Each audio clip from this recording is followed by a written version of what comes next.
Egaa akkuma as fuulduratti dhageessan artistiin keenya jaalatamaa fi beekamaa kan ta'e Aartist Soonaa Taakkalee wallee bareedaa fi hedduu kan namatti toluun dhufaa jira. Hashamaan akkam jirtu dhaggeeffattootaa fi daawwattoonni chaanaalii keenya baga gara chaanaalii keenyaatti nagaan dhuftan isiniin jecha har'a immoo odeeffannoo haaraa fi hedduu kan namatti tolu akkasumas illee kan nama bohaaru isinii qabadhee dhufeera.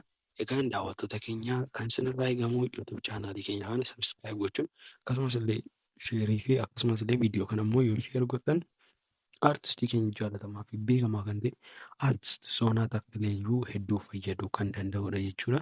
Egaa kanaafuu sooshaal miidiyaa qabdan hunda isaa irratti illee feesbuuk, tiiktaak wantoota qabdan hunda isaa irratti illee sheer gochuun dagatan isiniin jecha.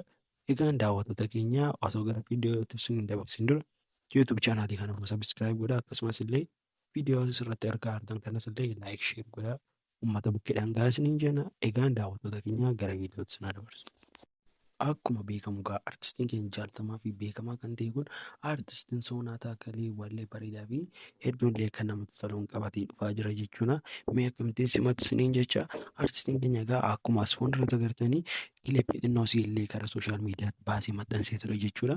Kun immoo kan irratti dhufu YouTube chaanaalii mataa isaa banatee irratti kan gadhiisudha jechuudha. Daawwattoota keenya YouTube chaanaalii isaa arganna kan jettaniif immoo description box keessa yookaan akkasumas illee koomentii jalatti illee piin godhee isiniin ka'a jechuudha.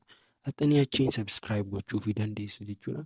Egaa artistiin keenya kun kanaan dura uummata bukkeetti illee hedduu jaalatamummaa kan qabuu fi keessumayyuu dhiyeenya kana warra boolii kan jedhuun sirba baay'ee bareedaa fi hedduu kan namatti tolullee qabatee uummata bukkeetti jaalatamummaa guddaa daran ittiin argatee ture jechuudha. Garuu akkuma beekamu egaa sirbi isaa sunis viiyuu gara miliyoona 26 fi isaa olii kan qabudha jechuudha. Sirbi isaa kun akkasumas illee yeroo dhiyoo gidduutti viiyuu guddaa kan argate ta'een beekameera jechuudha sirbichi. Akkasumas uummata bukkeetti jaalatamummaa hedduu fi akkasumas illee baay'ee illee kan namoonni baay'een itti bashannanan kan ta'edha jechuudha. Akkasumas illee ergaa gurguddaa dabarsuu kan qabudha jechuudha sirbi isaan suni. Akkuma beekamu amma immoo sirba haaraa Afrikaa kan jedhu dhufaa jira jechuudha.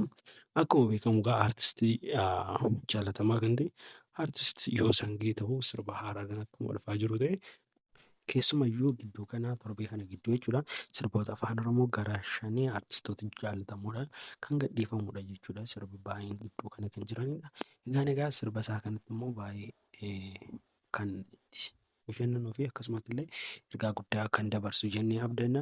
Kanaafuu artistii keenya kana bukkee dhaabadhaa viidiyoo kana immoo sooshaal miidiyaa qabdan hunda isaa irratti illee sheer gochuun dagatinaa isiniin jenna. Artistii keenya jaalatamaa fi beekamaa kan ta'e artistii kana bukkee dhaabadhaa. Hundumti keessanuu jaalala fi wanti itti agarsiisa sappoortii keessan illee itti agarsiisa isiniin jedha. Yaan akka gamanummaan artistii keenya kana warra nu jaallatan koomentii jalatti lakkoofsa 2 immoo barreessuun dagatinaa isiniin jenna. Egaan daawwattoota keenya viidiyoon irra gabaadhe kana ture. Amma xumura qophii waan na wajjin turtaniif galatoomaa jecha amma sirrii deebi'een jedha. Warreen chaanaalii keenya kana subscribe godhan jirtan subscribe sana cuqaasuun dagatinaa isiniin jecha. Egaan daawwattoota keenya sirbi isaa gaafa moommootti bohaaraa isiniin jedha. Gama kiyyaan nagaatti.